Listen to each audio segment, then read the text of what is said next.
Le saule et le buis trempaient d'humidité et de langueur ce séjour des morts. Ah, le romanesque des morts, ce feuillage funèbre, ce silence, cette terre soulevée et mouillée, les morts. Antoine contemplait, le cœur brisé, ce peu de choses, ce rien, ce vraiment rien, que sont les morts. Petit cimetière en désordre, où le ménage n'est point fait, où les morts ont à souffrir d'oubli et de négligence, parce que, d'abord, il faut servir les vivants. La tristesse, la douleur, suintaient de la pierre bondée, du feuillage lyrique et penché, du mur moussu et fendu, des couronnes qui survivent au regret, des vases, des pots renversés. Et Antoine Arnauld, à force de folie, se mettait à jouer, à rire. Puisque ce n'est rien, pensait-il, puisque c'est le néant et rien, puisque c'est au fond ridicule et révoltant, puéril et médiocre, quelle gravité me tient ici courbé, plus empli de rêves que devant un cercle de Dieu? Et voici qu'il eut l'idée d'Élisabeth, et il frissonna comme un esprit qui ne savait pas, comme Adam à qui on montre la mort. Violemment, il arracha cette image de la pensée, mais en rentrant chez lui dans la douceur de ce soir-là, il demanda à Élisabeth, avec une voix si tremblante qu'elle en fut surprise, « Est-ce que vous vous ennuyez, petite ?» Elle répondit que non, qu'elle ne s'ennuyait pas auprès de lui, mais il lui demandait encore si elle ne voulait rien, si elle ne voulait pas se distraire et causer, si elle ne voulait pas voir quelquefois André Charme. Elle, gênée, ne savait que dire à Antoine. Elle l'avait vu si troublé pour 2 lettres qu'elle avait reçues du jeune homme, qu'elle murmura « Je ne sais pas, j'aurais peut-être voulu causer quelquefois avec lui. Il est intelligent, il m'a fait de jolis vers, mais je crois que cela vous fâche. » Et il s'écria avec tant d'ardeur, d'étonnement et de sincérité « Comment puis-je me fâcher pour cela, mon ami, pensez-vous » qu'Élisabeth ne sut point si Antoine, en cet instant, était sublime ou s'il était un peu comique.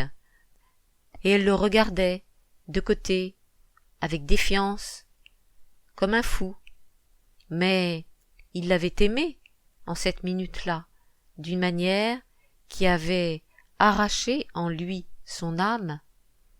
Il laissa revenir André. Il ne s'opposait pas à ce qu'Élisabeth et le jeune homme restassent ensemble. Il quittait la pièce et revenait avec un même impassible visage. Sa jalousie, étendue au-delà des limites, ne recherchait pas de cran. Son désespoir infini renonçait. Quand le cœur n'a qu'une certaine somme de détresse, il agit, mais celui qui a toute sa détresse, il s'en remet au destin. Antoine redoutait Élisabeth. Il ne croyait plus rien d'elle. Lorsqu'elle disait oui ou non, pourquoi aurait-il cru que c'était cela? Les enfants mentent, les femmes mentent pour éviter les reproches, et leur visage ne perd pas de sa candeur. Le mensonge, c'est une sincérité que l'on a avec soi-même. Quand Antoine se fut trouvé sans cesse sur le chemin des jeunes gens, pouvait-il empêcher que leurs lèvres, sous ses yeux mêmes, ne préméditassent le baiser? Pouvait-il empêcher qu'Élisabeth ne désirât le jeune homme, que par l'esprit elle ne l'absorbât, et qu'ainsi elle ne mêlât à son rêve et à son sang ce délicieux fruit humain? Il les laissait ensemble. La lassitude qu'éprouvait Élisabeth lui rendait sensible et gracieuse la chaste présence d'André, et Antoine voyait bien ce que pouvaient être ces entretiens, séances de légers discours où l'adolescent veut étonner, où la jeune fille veut éblouir, mais que cette pureté fût évidente, il ne s'en réjouissait même pas. L'hiver passa ainsi. Le soir de mars où André Charme annonça qu'il partait pour Constantinople, ses parents le destinant à la carrière diplomatique, Antoine s'effraya. Comment Élisabeth, fragile, malade maintenant, il le voyait, supporterait-elle l'absence de ce délicat compagnon? Et la dernière soirée que les jeunes gens passaient ensemble parut à Antoine Arnauld si insignifiante qu'il s'irrita d'avoir tant souffert par eux. Il n'était même pas ému, semblait-il, autant que de nouveaux fiancés qui se sont promis leur âme et qu'un destin cruel sépare. Comme il ne restait plus que quelques moments avant les adieux du jeune homme, Antoine prit plaisir à les quitter, à supposer leurs mièvres propos, leur malaise, leur embarras. Il faisait clair encore dans la pièce par ce crépuscule de mars. Élisabeth regardait Antoine, et elle souriait, de penser qu'en lui disant adieu, elle pourrait serrer plus fortement la main du jeune homme, ce qu'elle n'avait jamais fait, car tous deux étaient timides. André parlait, il parlait de l'Orient, de Constantinople, et Élisabeth regardait les lèvres et les dents, le sourire charmant, attirant, luisant. Elle trouvait émouvant que ce sourire, étant si délicieux, durât ainsi, qu'il fut en même temps un moment rapide de l'être et sa structure même. Elle s'amusait de ce que André lui plut tant. Elle était assise en face de lui, leurs regards s'avançaient. Que se disait-il? Rien. Ils se voyaient pour la première fois. Puis, elle entendit la voix d'Antoine dans l'escalier, il montait. Il allait venir, il allait entrer. Il n'y avait plus qu'une minute pour elle. Alors, avec la force directe du regard qui s'empare de l'objet qu'elle a choisi, elle se leva et, appuyant ses deux mains sur les épaules du jeune homme, jusqu'à sentir et presser les os, féroce comme l'époux quand il attire et quand il marque, elle le baisa sur la bouche. Et elle sentit que bondissait en elle une violence et une puissance pareille à la muse de Wagner, bacchante terrible, qui parcourt tous les sommets de la musique, en criant à son invisible amant « J'ai faim de toi, j'ai soif de toi, j'ai soif de toi, j'ai faim de toi ». Antoine approchait. Il ouvrit la porte. « Ah, revenez !» lui dit Élisabeth en souriant doucement. « Est-ce son départ? Mais lui et moi, ne savons plus quoi nous dire. » Et André se levait, comme il faisait toujours, respectueusement, dès qu'il voyait le maître qu'il admirait. Chapitre 18. Un azur plus doux que des lacs, plus beau que l'idée qu'à 16 ans on se fait de la Grèce, entrait dans la chambre où Élisabeth mourait. Antoine Arnauld, auprès d'elle, ne pensait à rien. Il avait les yeux fermés. Ceux qui, en Orient, meurent les veines ouvertes, doivent connaître cette langueur et ce délire. Il ne voyait pas et n'entendait pas. Martin le Nôtre tenait les mains de la mourante. Elle pria d'ouvrir davantage la fenêtre. Comme Goethe, qu'Antoine Arnauld avait tant aimé, la jeune fille qui mourait demandait plus de lumière. Dans son cerveau pâle et brisé, elle comprenait que la vie finissait. Elle n'avait pas très peur parce qu'elle souffrait. Elle s'étonnait de finir. Le soleil entra, elle vit le jardin, et comme ses douleurs cessaient, une présence affreuse de l'âme envahit le corps épuisé. De toute sa force, elle vécut. Elle vécut avec une mélancolie surhumaine, une mélancolie plus sourde, plus impitoyable qu'un bourreau, avec la mélancolie des morts, ce que peut être la fin des choses, la fin de vivre à 20 ans. De sa maigre main, elle comprimait son cœur effrayé, elle comprimait son cœur et regardait la vie et les derniers bruits de la vie. Ses pensées oppressaient son visage et l'infinie pitié sur elle-même regardait par ses fixes yeux. Ainsi elle mourait faiblement par une journée lente et traînante dans l'odeur de l'éther vague, du pavot de la valériane, cette âme qui avait en soi de quoi briller comme un héros, comme Jeanne d'Arc, quand elle crie, debout, sur ses étriers, comme Iseux, terrassée d'amour, et qui chante, qui eût souhaité mourir, ivre d'orgueil et de multitude, dans une salle où éclate, en se rompant les veines, l'ardente orchestration, et tandis que 600 voix jetteraient avec elle son dernier soupir. L'odeur d'éther mettait un goût de sucre, de folie et de crise, une inépuisable langueur dans cette dolente pièce. Élisabeth se représentait-elle bien ce que c'est que la mort?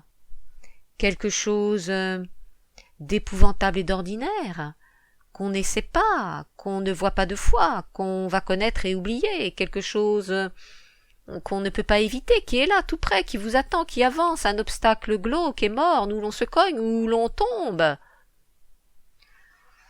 L'odeur de l'éther était si forte qu'Élisabeth ne rêvait pas à son aise. Elle sentait bien que c'était l'éther, qu'elle était dans une chambre de malade, et puis elle l'oubliait encore, et elle rêvait à des jardins divins. Sur un petit champ, sur 2 notes, elle parlait de ces jardins.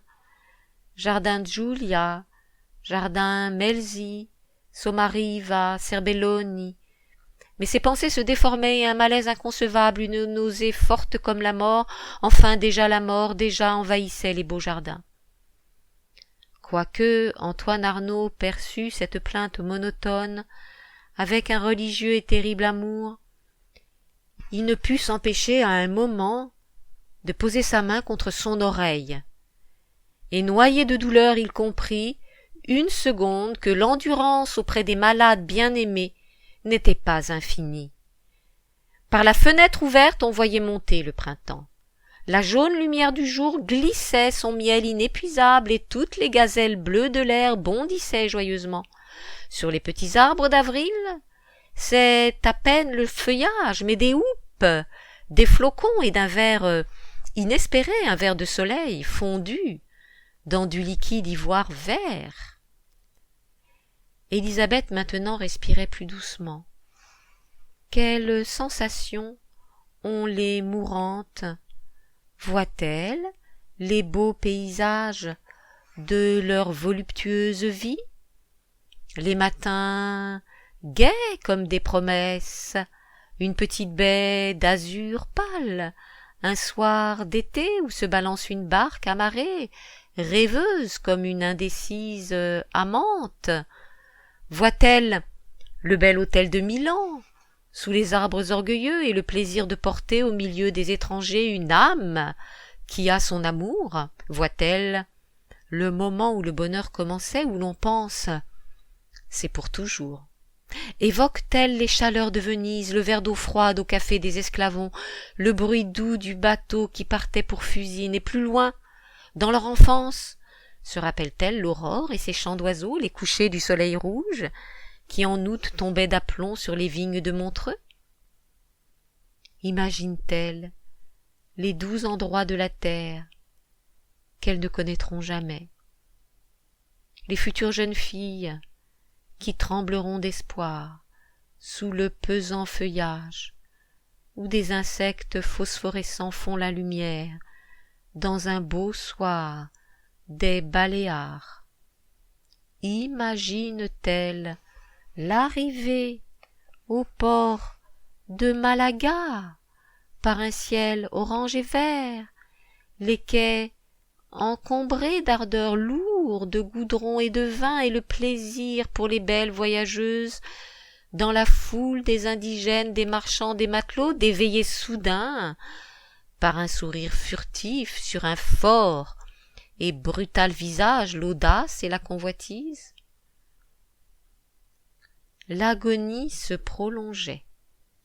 Antoine à un moment regarda sa montre, et il eut, comme une pensée nette et dure, le sentiment que le temps était lent, qu'il était de meilleure heure qu'il ne pensait.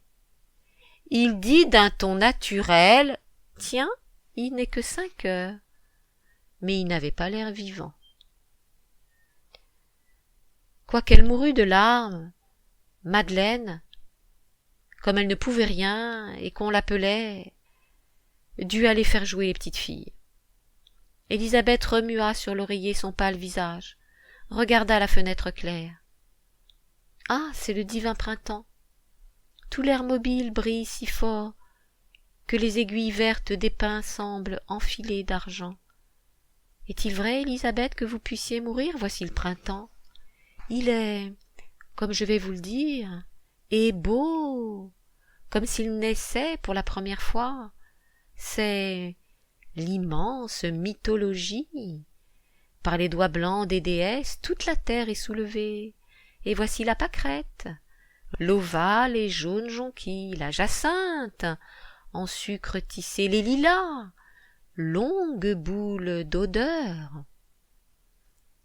Étendant sur le ciel bleu sa verdure subtile et délicieuse, la branche large du cèdre semble une fougère géante pressée sur un herbier divin.